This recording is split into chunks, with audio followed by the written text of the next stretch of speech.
ay ang Pilipinas sa panahon ng 2019, the worst economy, mga kaibigan, isa sa mga worst economy dito sa Asia, ang Pilipinas. At ang sinasabi nila, hindi daw pwedeng sabihin na pandemic dahil bakit naman daw ang Vietnam namamayagpag sa panahon ng pandemic? 'Di ba? Nasa ano yan, nasa pagmamanage yan, mga kaibigan. Mali kasi ang pagmamanage ni Duterte. Kasi nga, hinayaan lang niya ang kanyang mga kaibigan na mga Tsekwa na nakawin ang pera ng taong bayan. Ninakaw ang pera ng taong bayan, mga kaibigan, sa panahon ni Duterte, lalong-lalo na sa pandemic, kung saan nangangamatay ang mga Pilipino, pinagnakawan tayo sa pamagitan ng Parmali.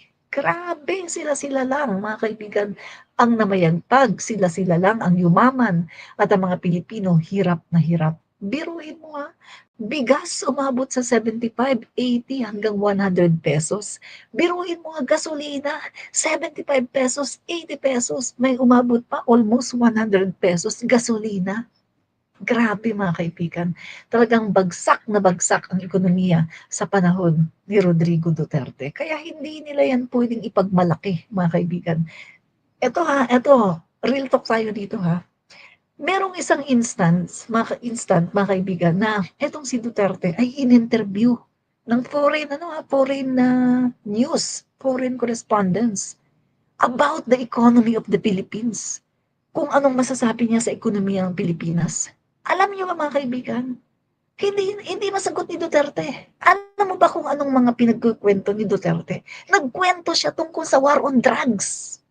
My God! Yun lang ang kanyang alam. Expertise niya, war on drugs. Pagkatapos, hindi pa niya na-perfect. Biruin mo, napakaliit lang ng kanyang huli, ng value ng mga nahuli, samantalang kay PBBM 3 taon pa lang si PBBM, naungusan na niya yung value ng mga droga na nahuli ng Duterte administration. So, kahit sa expertise ni Duterte, mga kaibigan, failure pa rin siya. And even inamin niya mismo na nung malapit na siyang umalis, nung malapit na matapos ang kanyang termino, inamin niya, mga kaibigan, na hindi daw pala niya kaya nalutasin ang problema sa droga sa Pilipinas. Kita mo yung kanyang pagiging inutil. Samantala ngayon sa panahon ni PBBM, nakita niyo naman, mga kaibigan, grabe, bonggang-bongga, ang laki-laki ng drug hole, ng value ng mga droga na nahuhuli. Talagang mga high profile, talagang mga sindikato, talagang mga malalaking mga big fish, mga kaibigan, 'di ba? Pero walang patay. Yan ang maganda. Kasi ang pangulo natin ngayon ay talagang upholding the human rights, no? The Constitution of the Philippines, na hindi pwede yung patay-patay-patay, mga kaibigan. Sa panahon ni Duterte, okay lang sana kung ginawa niya yung patay-patay-patay.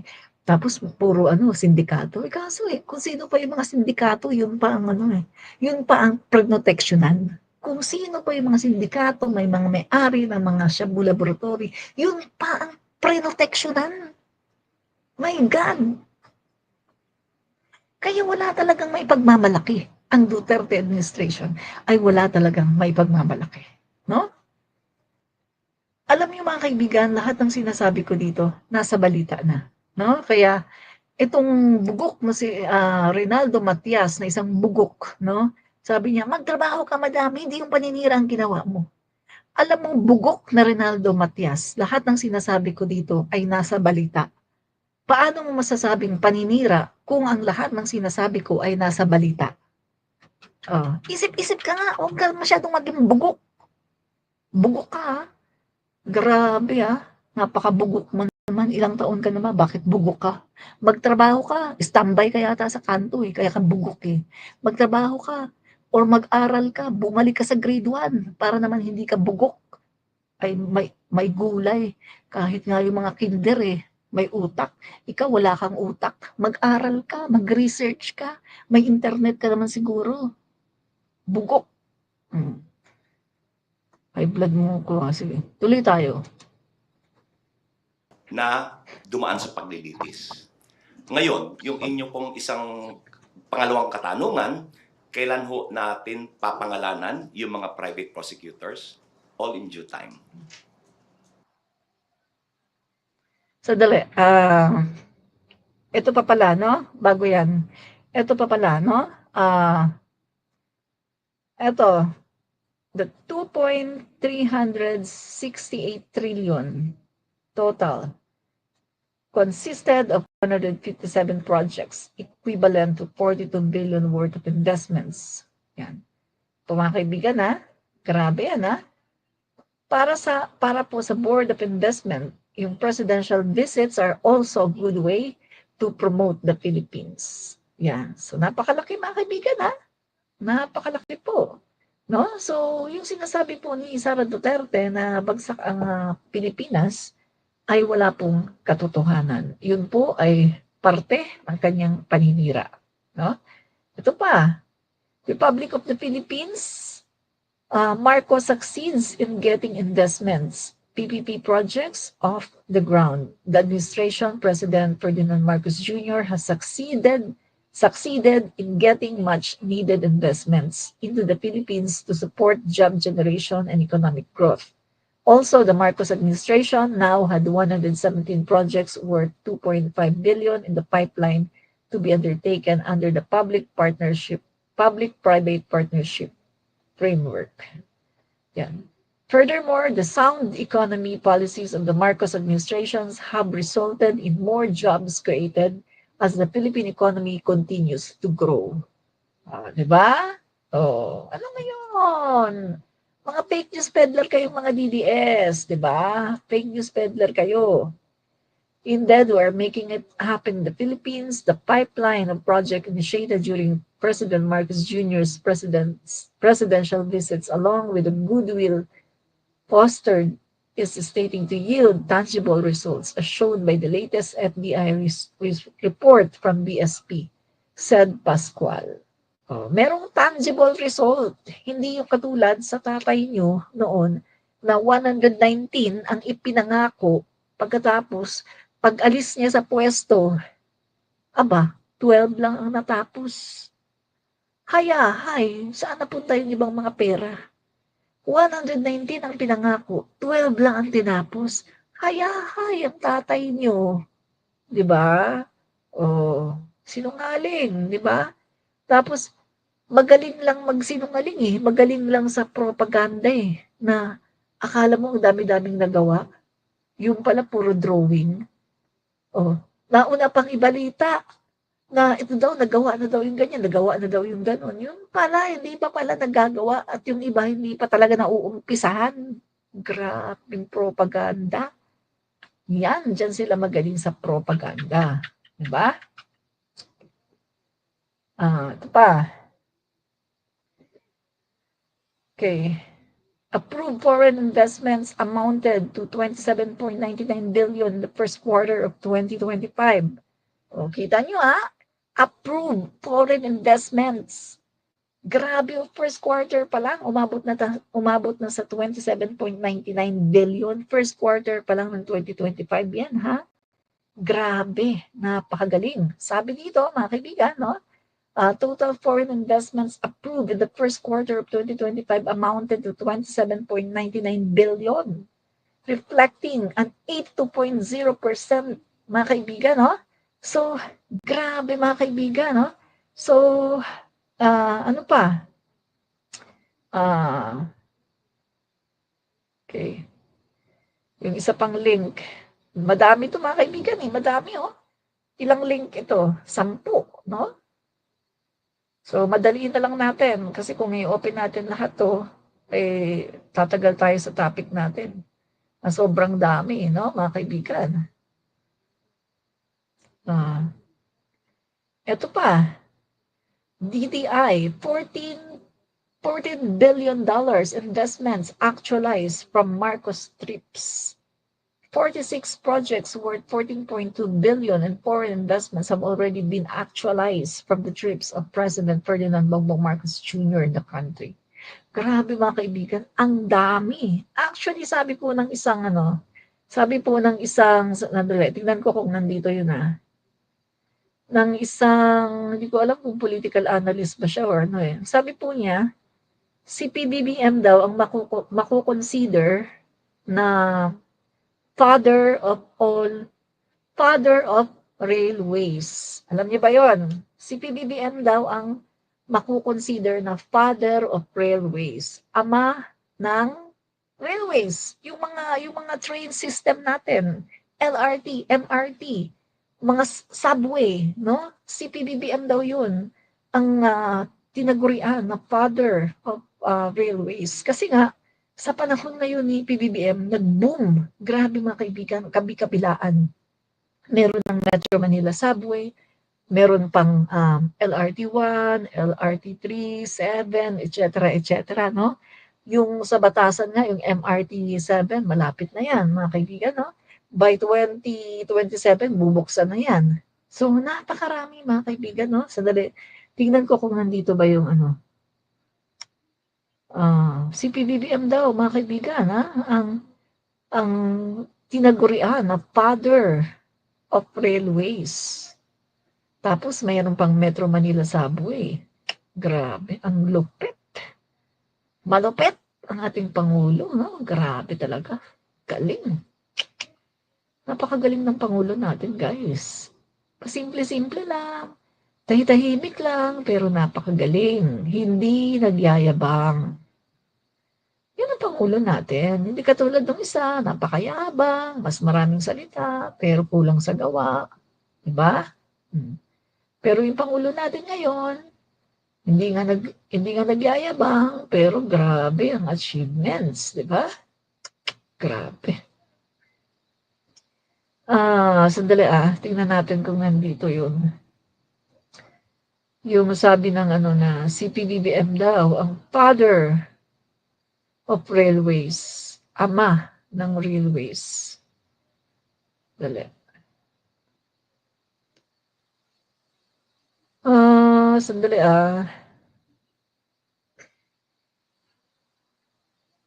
Dali. Si PBBM daw ang ama ng railways.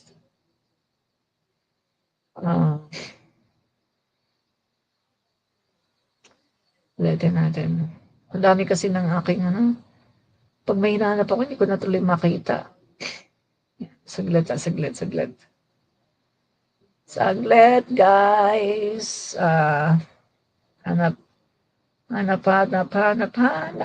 Hanapin natin.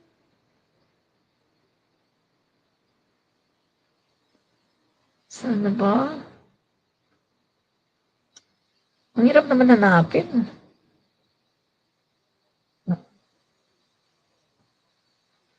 Hindi ko makita. Sandali Sandali. Ko lang, itatype ko lang dito. Hindi ko makita eh.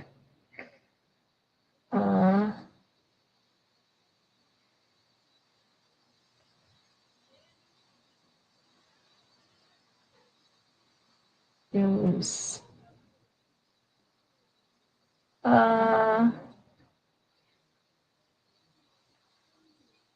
Ito guys, Mga kababayan ko, I have said this before and I will say it again. President Ferdinand Bongbong Marcos Jr. is the father of the Philippine railway system. Wow. Bakit po? Because it is during his time na pinalawak ang Philippine National Railways. It is during his time na ginagawa ang Metro Manila Subway. It is during his time na pinalawak, in-expand, modernize ang LRT Line 1 and Line 2. It is during his time na ginagawa ang MRT 3, MRT 7, MRT 4 is also on the table, at it is during his time that the South Long Haul and the Mindanao Railway Project are also being discussed and are all on the table. And this is because of the leadership of our President na kitang-kita naman na napakaganda in the world stage. Grabe yung nadinig ko sa kay Chairman. Father of Railways, Philippine Railways. Yan. So, PBBM po, the father of Railways, Philippine Railways. Kasi nga mga kaibigan, ngayon lang sa panahon ni PBBM, talagang grabe, talagang sabay-sabay halos mga kaibigan. Biruin mo, meron ka ng bonggang-bongga, project of the century, Metro Manila Subway. Tapos dinagdagan mo pa ng mga, grabe, LRT kabi-kabila, MRT kabila-kabilang mga linya. Tapos meron pang mga Mindanao Railways, etc., PNR.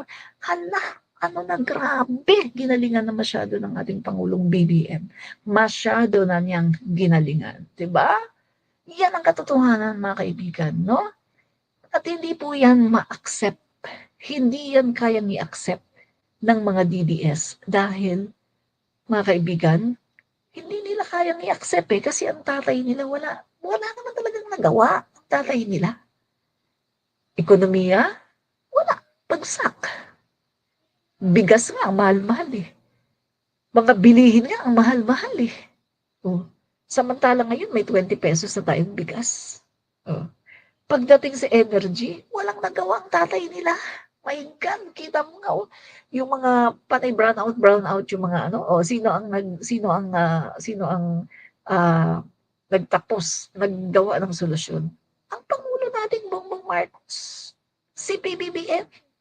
Just recently, oh, sinolusyonan niya yung dekada na problema ng sikihor. Oh, sinolusyonan niya. Oh, problema natin sa mga classrooms, o si PBBM din. Problema sa mga irigasyon, walang naggagawa ng mga patubig, walang gumagawa ng mga dams, o si PBBM din. Problema sa mga renewable energy, walang gumagawa, o si PBBM, no? The largest solar farm in the world na merong battery.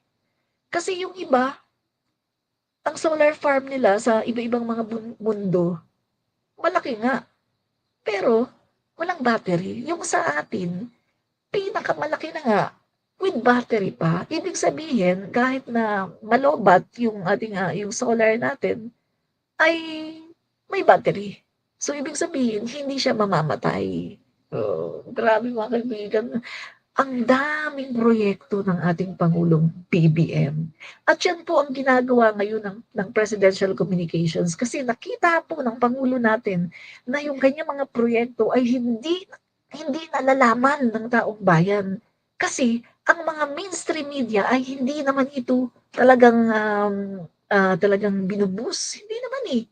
Nakita ng Pangulo natin na ang dami-dami nang nagawa ng kanyang administrasyon, pero bakit tila hindi alam ng mga Pilipino? Kaya ngayon, yan po ang mandato ng PCO na kailangan i-disseminate ang mga information na yan para makaabot sa mga Pilipino kung ano ang ginagawa ng ating Pangulo at ng kanyang administrasyon. Di ba? At kami din po, mga kaibigan ng mga vloggers na sumusuporta sa ating Pangulo, ay meron din po kaming ano ba tawag dyan? Responsibility on our own. Responsibilidad din po namin na ihayag ang lahat po ng mga trabaho na ginawa, mga proyekto, programa na ginawa ng ating Pangulo para po malaman yan ng taong bayan. Kasi guys, masyado pong natatabunan ng mga fake news ng mga Dutertes, ng mga DDS. Sa dami po ng fake news ng mga Dutertes, natatabunan yung mga good works, yung mga proyekto, yung mga mabubuti, magagandang balita ng administrasyong ito. Natatabunan dahil po sa sobrang daming fake news na pinalalabas ang mga DDS at mga Dutertes.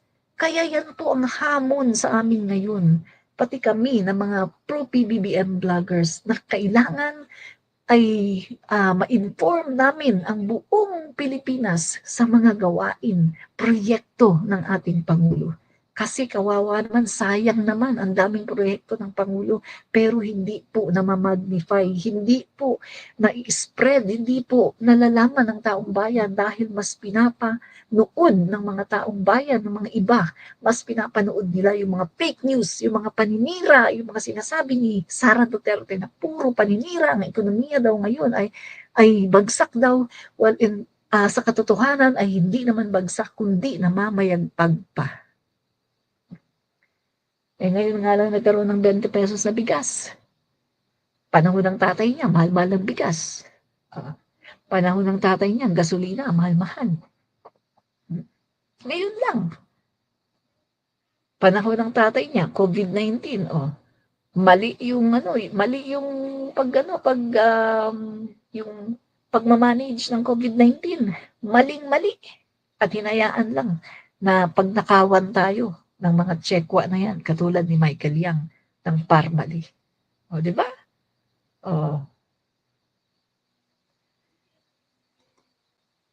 Isang tanong, haba ng sagot. Wow, Ami Rusul.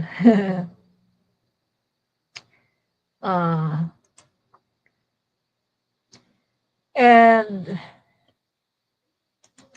Gerardo Juyo, kasuhan nyo ng korupsyon ng mga Duterte. Bakit hindi nyo makasuhan dahil wala kayong matinong akusasyon? Walang alam. DDS yan. Alam mo ba na may kaso na po? Kinasuhan na si Sara Duterte. May kaso na siya. At maging si Digong, may kaso din dito. Hindi ka nanonood ng TV. Hindi ka nakikinig sa mga balita.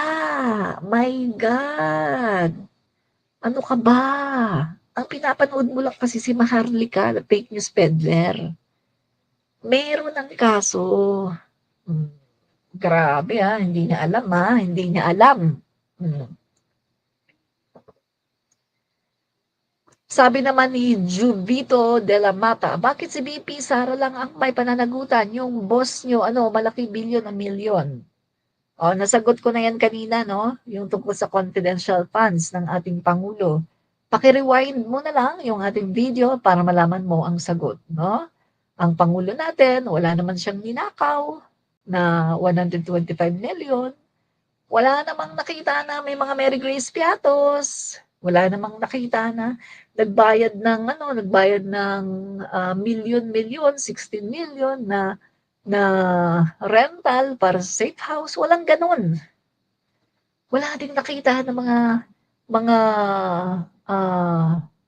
anomalya katulad na lang ng mga resibo na mga grocery items, no? Na wala namang mga birth certificate. So in short, maayos ang reporting ng confidential and intelligence funds ng ating Pangulo. Diba?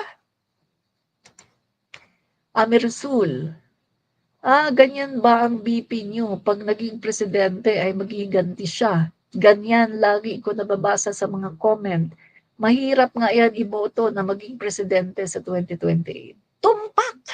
Correct, Ami Rasul. Kapag ganyan, ang vice-presidente nila, ganyang klaseng tao, na kapag maging pangulo ay maghihiganti, magpapapatay ng tao, hindi yan talaga dapat na maging pangulo ng Pilipinas. Ang gagawin niyan, ang kanyang gobyerno ay gobyerno ng paghihiganti. Walang gagawin yan. Hindi niya maayos ang ekonomiya, wala siyang aayusin ng mga ibang problema, kundi maghihiganti lang yan. Papatayin niya lahat ng mga tao na against dati sa kanya. Yun lang yan kasi yan ang lumalabas 'di ba? Yung mga DDS, ganyan yung sinasabi, lagot ka. Kapag naging presidente siya na si Sara, lagot ka. Ay, magtago ka na. Ay, makikita ka sa Ilog Pasig. Lulutang-lutang ka doon. Ganyan yung mga statement Meron pa, ano bang anong size ng kabaong mo? Padadalan kita. Ganyan yung mga yan Yan. Ganyan sila guys, no? Ganyan yung mga pini-PM nila sa akin. So, ibig po sabihin, kung sino ang iyong idolo, ganun ka rin. Kung ang idolo mo killer ka din. Kung idolo mo ay mabuting tao, katulad ng Pangulo natin, BBM, mabuting tao ka rin. Kasi ay idolo mo, mabuting tao, di ba? Ganun lang yun. Di ba?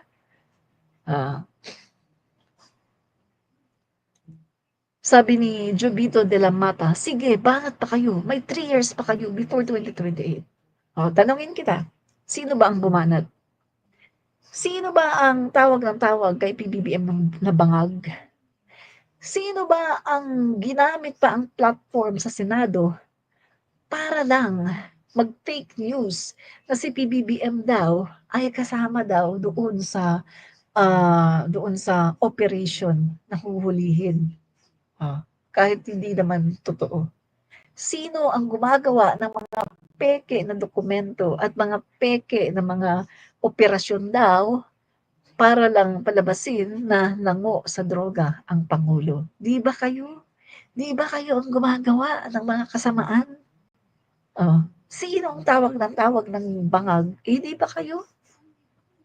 Kayo ang atake ng atake. Ang Pangulo natin hindi sumasagot. Panay kayo bangag-bangag, pero yung tatay nyo, umamin na siya ay addicted sa fentanyl at umamin na siya ay nagme-Mary Jane. Sino kayo ng bangag? Tapos yung baste nyo, may nagkakalat na video na silang dalawa ng girlfriend niya dati, si Adarna. Hay na hay. Di ba?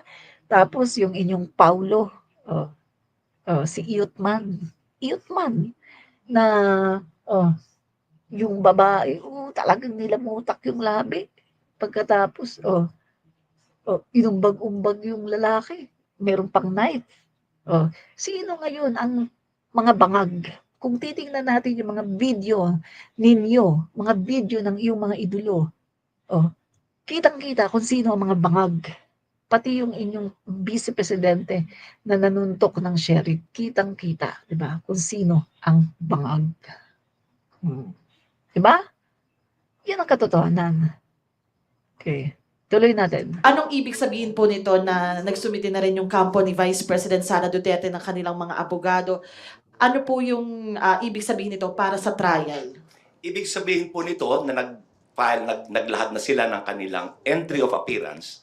Ibig sabihin nito ay handa sila na dumaan sa paglilitis. Ngayon, yung inyo pong isang pangalawang katanungan, kailan ho natin papangalanan yung mga private prosecutors? All in due time. Yan. So, yan na, mga kaibigan na. Yan.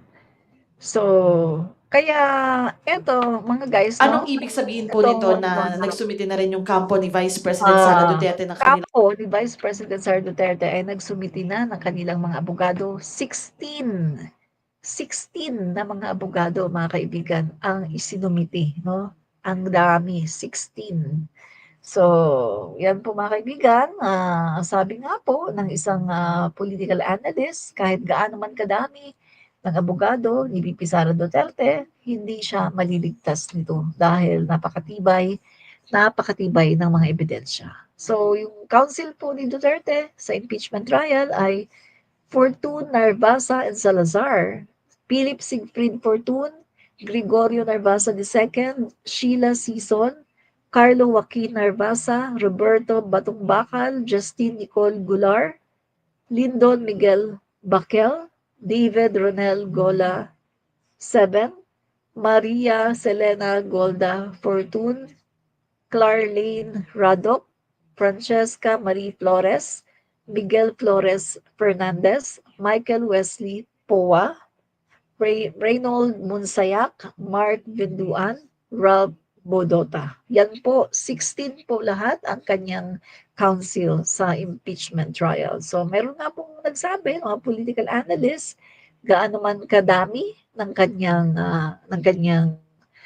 tagapagtanggol ay mahihirapan sila na ipagtanggol si VP Sara Duterte dahil sa napakatibay na mga ebidensya.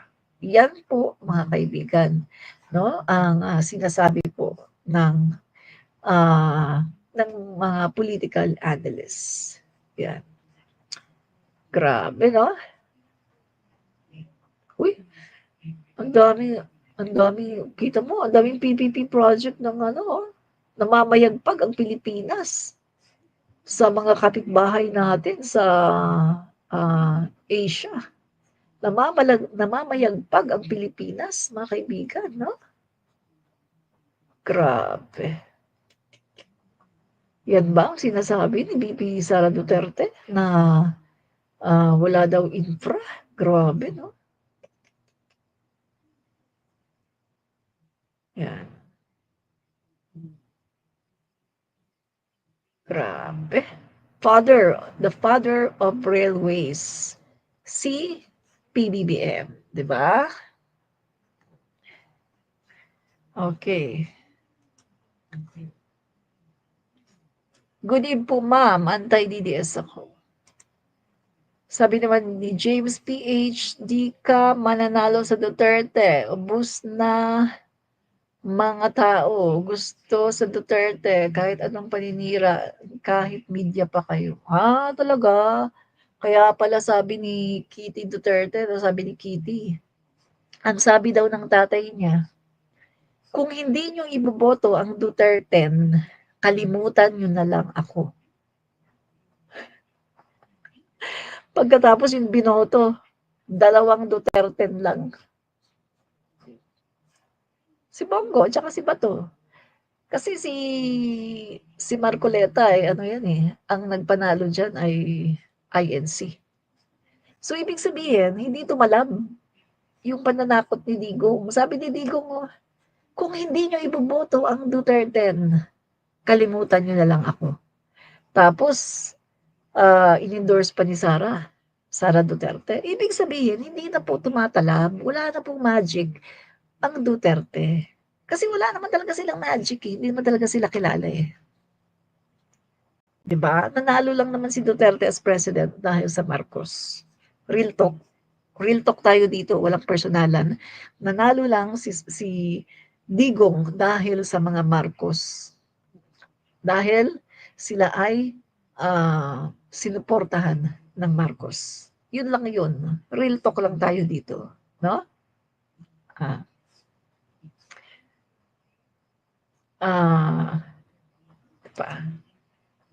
Attorney, tanong ko lang, meron po ba kayong bayad doon sa Wala po. pagiging... Gaya po na sinabi ko, ako po ay pinakiusapan kung maaring tumulong. Hindi ko na po kinakailangan ng bayad. Para ho sa bayan to. Hindi ho Yan. bayad, bayan. Wala daw po siyang bayad. Siya ay tumutulong lang para sa bayan. Yan mga kaibigan, no? So, siya po ay tumutulong para sa bayan at hindi para sa bayad. Yan po ang maganda, no? Mga kaibigan. Yan.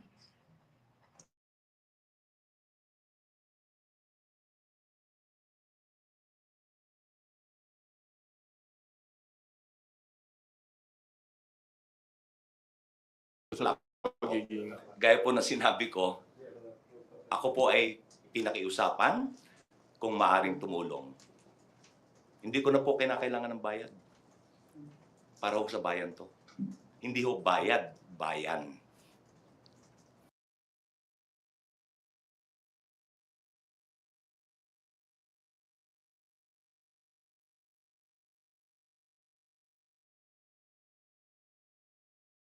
yung utos ng second impeachment court na pasagutin yung 20th Congress na House kung gusto pa nilang ituloy yung impeachment trial ay mismo pwedeng tumawid, mag-crossover yung impeachment. Okay, sa aking pong pananaw at sa pananaw ng prosecution panel, there's no such thing as crossover. Yun ang sinasabi nila na nagtapos ang 19th Congress. Ang natatapos po ay yung legislative work, yung paggawa ng batas. Yung institusyon ng Kongreso, yung institusyon ng Senado, ay hindi po yan nag-expire. Tuloy-tuloy po yan.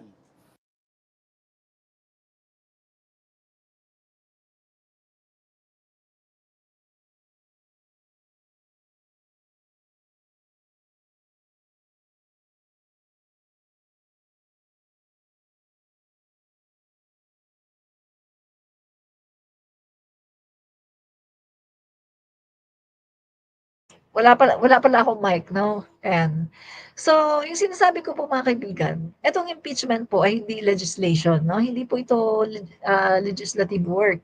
Ito po ay isang special, no, na mandato ng mga senador, no, para maging senator judge sa isang impeachment trial. Ito po ay nakasulat sa ating konstitusyon. Ito po ay pinapayagan, no, sa ating konstitusyon. Ito lamang ang nag-iisang nag-iisang paraan para alisin sa katungkulan at para i-disqualify ang isang politiko na katulad ng Vice Presidente, no? Kasi ang Vice Presidente, siya po ay isa sa mga impeachable official. Kasi po mga kaibigan, yung mga ordinaryong opisyal, i-terminate mo lang yan, pwede na eh. Pero pagdating po sa Presidente, Vice Presidente, Chief Justice, Ombudsman, yung sa COA din yata mga kaibigan, no? Ang alam ko, pwede rin silang ma-impeach, no? So sila po, no, yung mga impeachable officials na tinatawag, na kapag meron silang mga katiwalian, hindi mo sila basta-basta na pwedeng tanggalin, no? Hindi po pwede 'yon. So, ang way lang po para sila ay matanggal sa kanilang katungkulan ay through impeachment. At ito po ay naayon sa ating konstitusyon. So, ibig sabihin mga kaibigan, ito ay naayon sa konstitusyon, ito ay legal. Kasi kung hindi po ito legal, ay bakit hindi pa yan tinanggal sa 1987 Constitution, di ba? Kasi katulad ng yung mga ayaw sa impeachment, ayaw nyo pala ng impeachment. Eh di sana pumayag kayo noon, nung mga panahon na gustong irepaso, no, yung ating 1987 Constitution. Sana pumayag kayo. Tapos pinatanggal niyo na rin yung impeachment na yan para wala nang opisyales na pwedeng ma-impeach. Kasi ayaw niyo naman pala eh. 'Di ba? Ganun lang yun mga kaibigan eh. Ang impeachment ay isang legal na proseso. Legal at political process, but not always political. Dahil ang kini-question po dito ay accountability at yung morality as a person. The totality of the whole being of the Vice President. Kung ano siya, sino siya, paano siya naging leader sa kanyang departamento. Yun po mga kaibigan. Kaya ang impeachment po ay mahalaga. Ito po ay parte ng ating demokrasya. Maling isipin na ay impeachment, politika. Mali po yan. Kung politika lang palang tingin nyo sa impeachment, hindi sana pumayag na kayo na i-revise ang Constitution at pinatanggal na rin sana ang impeachment. Hindi wala nang may impeach, di ba? Oh. Kaso ayaw nyo naman. Oh, di ba? So, sumunod tayo sa Constitution. Madalas na sinasabi noon ng mga Duterte na ayaw nila na i-revise daw, ayaw daw nila na may mabago sa Constitution, dapat daw sumunod sa Constitution. O, ito na, Constitution. Nasa Constitution, ang impeachment. Sumunod kayo. Huwag niyong hahadlangan ng impeachment. Hayaan niyo na gumulong ang hustisya. Hayaan niyo na itry litisin si Sara Duterte. Hayaan ninyo na gumulong ang hustisya, litisin si Sara Duterte para masagot niya ang lahat ng katanungan sa kanya ng mga Pilipino na dapat ay kanyang sagutin. Diba? Yun lang yun mga kababayan. Yun lang yun. At kung wala kang kasalanan, hindi ka matatakot. Kung wala kang kasalanan, hindi ka mangangamba. Kaya naman natatakot kasi may kasalanan. 'Di ba? Yun lang yun eh. Simple. As simple as that, mga kababayan. 'Di ba?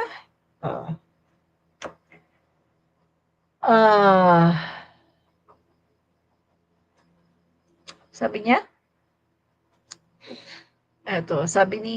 Sabi ng isang DDS, gusto ni Romualdez na maging Pangulo sa 2028 kaya pina-impeach si VP Sara para hindi makatakbo sa 2028. Yan.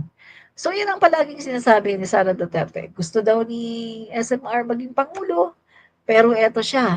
Eto si Sara Duterte. punta ng punta sa iba-ibang bansa, napakaagang mangampanya, napakaaga, namumulitika, nangangampanya, naninirang puri. Yung sinasabihan niya na gusto daw tumakbo sa pagka-presidente sa 2028 ay nagtatrabaho. Walang pamumulitika, nagtatrabaho ng tapat. Ni wala man lang sinasabi kahit isang paninira. Talagang nagtatrabaho ng bonggang-bongga. Yan ang kanyang sinasabihan si Speaker Martin Romualdez na gusto daw tumakbo sa 2028. Magtataka ka lang kay Sara Duterte. Bakit si Sara ay takot na takot kay Speaker Martin Romualdez? Bakit kailangang napakaaga ay kanyang sinisira si Speaker Martin Romualdez? Na sinasabi niya na si Speaker Martin Romualdez ay wala daw bilang. Hindi daw pumapasok sa survey. Ayun naman pala, hindi man pala pumapasok sa survey. Bakit takot na takot ka at palagi mong sinisiraan? At iyong nagbabayad ka pa ng mga trolls para atakihin si Speaker Martin Romualdez. Grabe ang pag-atake ninyo kay Speaker Martin Romualdez. Nakakahiya kayo. Grabe ang inyong atake. Na kung titingnan natin, si Speaker Martin Romualdez ay overqualified. Kung sa'yo lang naman, Sara Duterte, walang-wala kang sinabi, walang-wala kang binatbat kay Speaker Martin Romualdez. Educational background, aba, ang ganda ng educational background ng speaker natin. Doon pa yan, no? Sa universities ng ibang bansa, no? At pagkatapos, dito nag-aral din siya, no? Ilang kurso siya, mga kaibigan, nagtapos siya sa ibang bansa, no? Ang tinapos niya doon ay tungkol sa tungkol sa pagmamanage ng government, no? Nakalimutan ko lang yung pangalan ng kurso, no? And then pagdating niya dito, mga kababayan, kumuha naman siya ng law. At siya ay gumraduate, siya ay nakapasa sa bar exam with flying colors. At pagkatapos, mga kaibigan, ang ganda pa ng kanyang mga experience sa kanyang trabaho. Pagkatapos, naging congressman, naging speaker of the house. So kung titingnan natin, mga kaibigan, kung sa galing, sa talino, mga kaibigan, walang-wala si Sara Duterte na walang alam kundi manirang puri. Puro lang ad hominem ang alam. Paninirang puri, puro chismis, chismis doon, chismis dito. In short, chismosa. Si BP Sara Duterte ay isang chismosa. Yun po ang katotohanan. At magtataka ka, mga kaibigan. Alam niyo kasi, mga kaibigan, lahat ng mga Pilipino may karapatang tumakbo bilang Pangulo ng Pilipinas kung qualified ka naman. Bakit tila galit na galit si Sara Duterte? Bakit? Kasi gusto niya, wala siyang karibal. Gusto niya siya lang ang tatakbo. Ayaw niyang may kalaban. Kasi alam ni Sara Duterte na itataob siya ni Speaker Martin Romualdez. Dahil alam ni Sara Duterte na hindi siya mananalo kay Speaker Martin Romualdez. Ang sinasabihan niya na wala daw numero, na hindi daw mananalo, wala daw sa survey. Mga kaibigan, kapag naglaban si Speaker Martin Romualdez at si Sara Duterte, si Sara Duterte, taob na taob yan, mga kaibigan, dahil lalabas, mga kaibigan, ang mga tao na talagang sumusuporta kay Speaker Martin Romualdez. Dahil kung titingnan natin, mga kaibigan, sa trabaho ngayon ng ating speaker, makikita natin, mga kaibigan, ang puspusang trabaho, ang daming nagkagawa. Alam niyo ba, mga kaibigan, kung bakit successful ang ating Pangulo? Alam niyo ba, mga kaibigan, kung bakit namamayagpag ang ating ekonomiya? Yan ay dahil sa tulong ng ating mabuting Speaker Martin Romualdez. Dahil sa kanyang full support sa ating Pangulong BBM. Yan po ang dahilan, mga kaibigan. Kaya si BP Sara Duterte ay takot na takot at ayaw niya na si Speaker Martin Romualdez ay tumakbo. Na kung titingnan natin, may karapatan ang lahat ng mga Pilipino. Basta qualified ka, may karapatan kang tumakbo. Pero hinahadlangan ito ni BP Sara Duterte. At napakaaga pa ay nandun na kanyang demolition job. Demolition job Dinimolish niya talaga ng gusto, siniraan niya ng gusto si Speaker Martin Romualdez dahil lang sa sobrang takot, nanginginig sa takot si Sara Duterte dahil alam niya na siya ay matatalo kay Speaker Martin Romualdez, na si Speaker Martin Romualdez ay napakagaling na kongresista. Biruin niyo 300 plus ang mga kongresista na pag-unite niya. Biruin mo mga kababayan, 300 plus ang mga kongresista. Pero kapag merong mga bills na dapat na ipasa, guys, ang bilis. Ang bilis ng trabaho. Kasi nga, napakagaling ng leadership ng ating butihing Speaker Martin Romualdez. Hindi po katulad sa Senado na wala pong leadership. Walang leadership skills si Escudero. Ilan lang sila, 24 lang sila. Hindi pa niya mapasunod ang kanyang mga senador dahil wala siyang leadership skills, mga kaibigan, no? Yan ang katotohanan. Yan.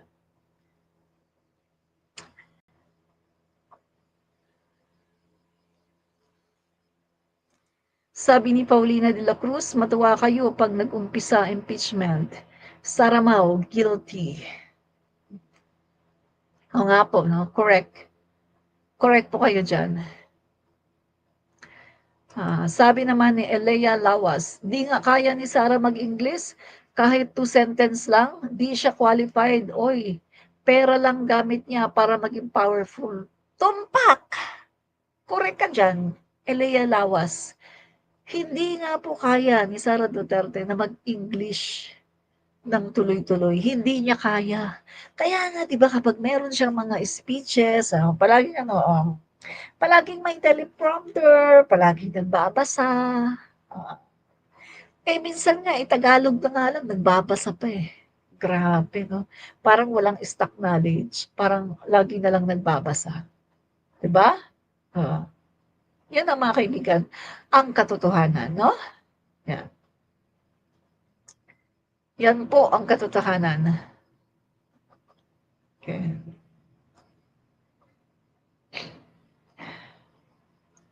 So,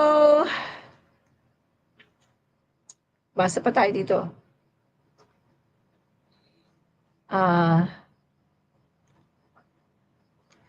Sabi ni Lynn Mariano, garbage and garbage out si Sara Saltik. Correct. No? Correct ka dyan. Garbage in, garbage out si Sara Saltik. Di ba? Yan. Ilea Lawas, di ba ninyo narinig mag-speech ang speaker? Oh, napakagaling, di ba? Napakagaling ni speaker mag-speech, mga kaibigan, no? Si speaker, medyo ano siya sa Tagalog, kasi ano siya Bisaya siya late eh. Makikita mo pag nagtagalog siya, medyo ano, di ba? Parang si PBBM din, no? Pag nagtatagalog. Si PBBM pag nagtatagalog, parang nabubulol eh. Nag-iiba yung pronounce ng Tagalog. Si speaker naman, kapag nagtatagalog, malata mo rin na nag-iiba yung wordings, no? Pero kapag nag-English, yun, maganda. Kaya nga, may mga nagsabi, sana daw ang gawin na lang ni speaker, pinagalong Bisaya at saka English, no? Mag-Bisaya tapos English. Huwag na niya masyadong itry na magtagalog kasi pag nagtatagalog siya, medyo nag-iiba yung sense pag nagtatagalog si speaker kasi hindi talaga siya magaling sa Tagalog. Yan. Okay. So, tuloy natin.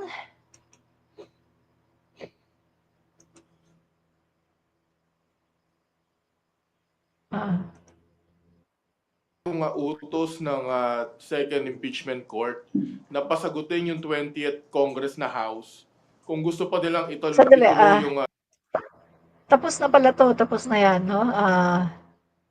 Yung kasunod naman, Dali, Yung kasunod niya, saglit.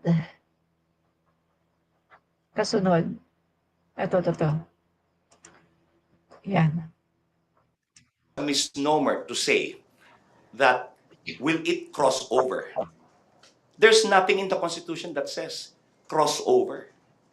In fact, sa ilang decided cases, gaya po nung Pimentel versus the Joint Committee, sinabi ng Supreme Court na ang napuputol, ang nagwawakas ay ang sesyon sa paggawa ng batas. Hindi yung institusyon na nagsusurvive, tuloy-tuloy.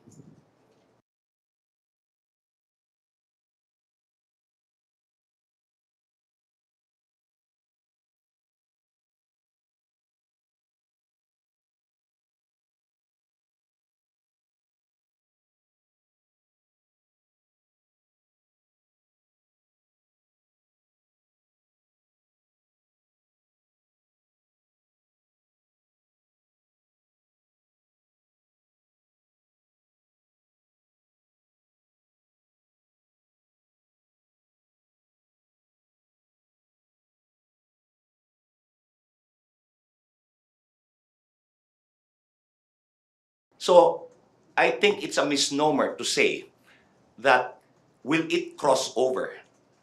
There's nothing in the Constitution that says crossover.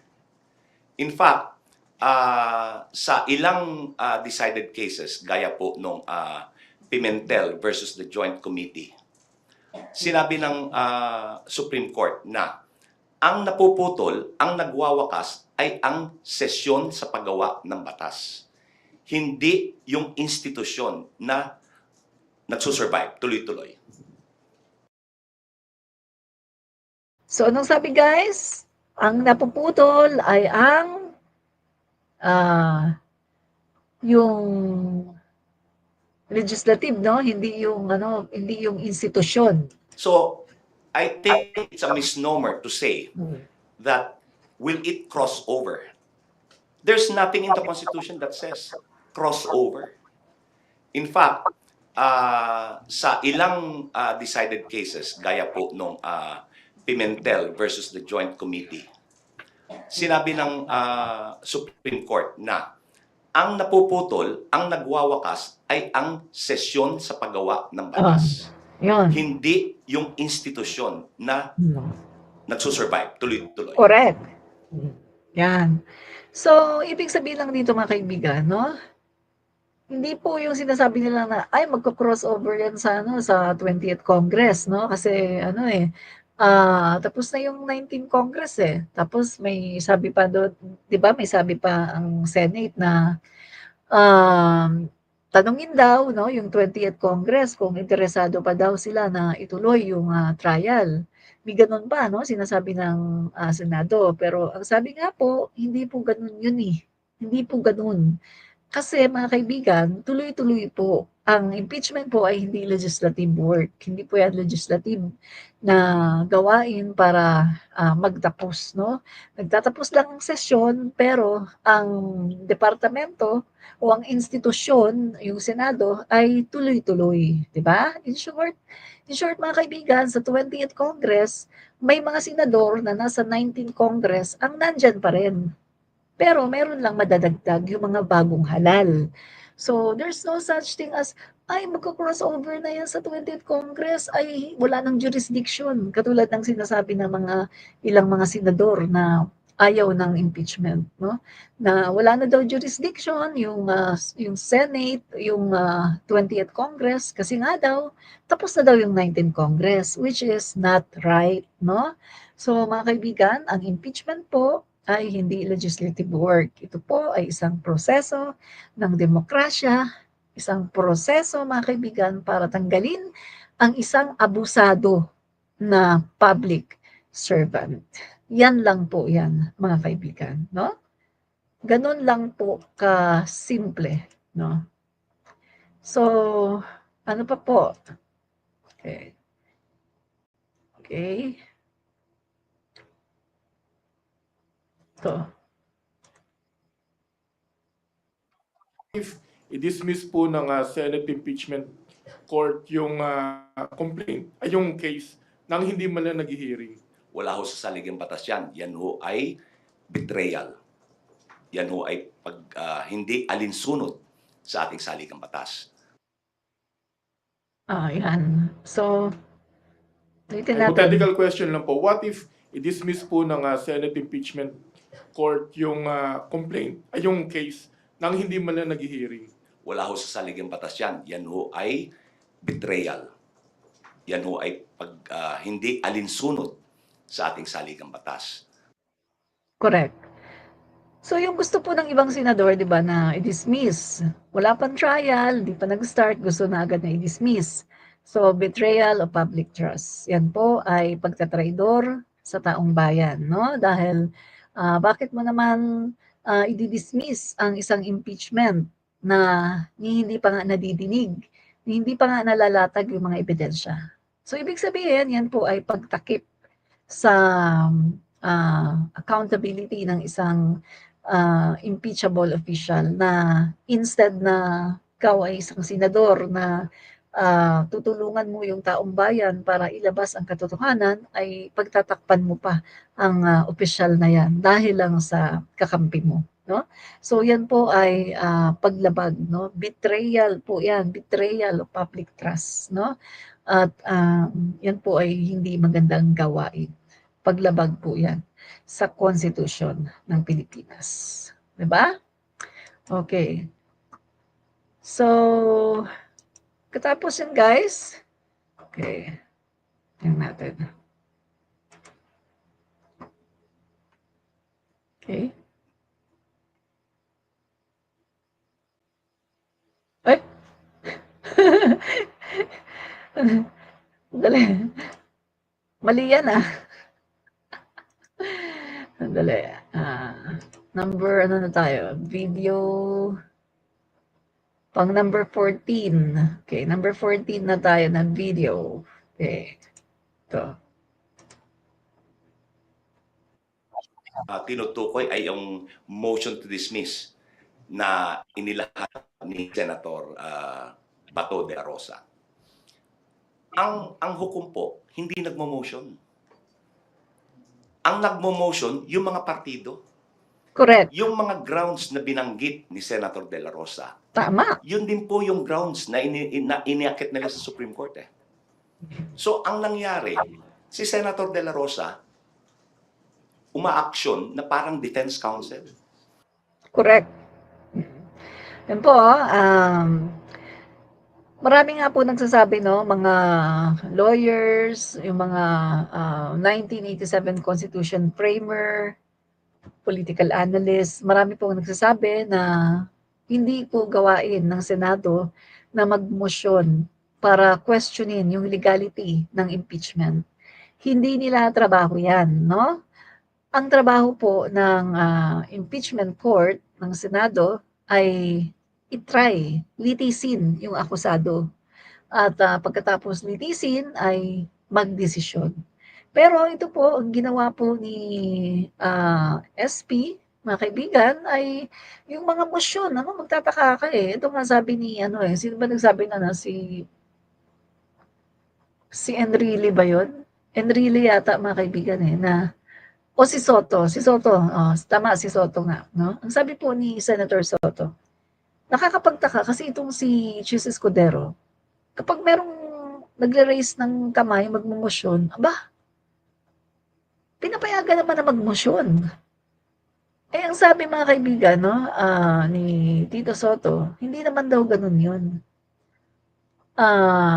Merong floor majority leader, no, na gagawa ng ganun. Pero pagdating dito sa Senado, ay si Chis Escudero mismo yung pumapayag. So, parang hindi po alam yung proseso. Hindi po katulad ni Senator Tito Soto na dahil nga po siya ay sanay na, alam na po niya yung proseso ng impeachment court, no? So, sana mga kaibigan, sa 20th Congress, mapalitan na itong si Chis Escudero.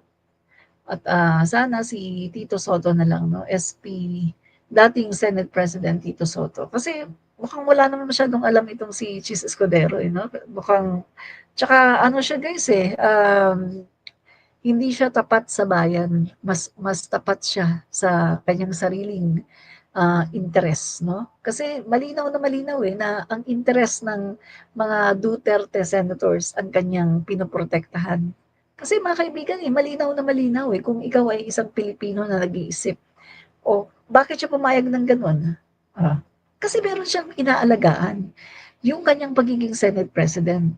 At siguro meron silang deal na, ito ganito wag mong pumabor ka lang sa amin kung anong gusto namin, mga Duterte senators, pumabor ka lang sa amin. Tapos pagdating ng 20th Congress, ikaw ulit ang ihahalal namin. Makukuha yung aming boto. Maring may ganyan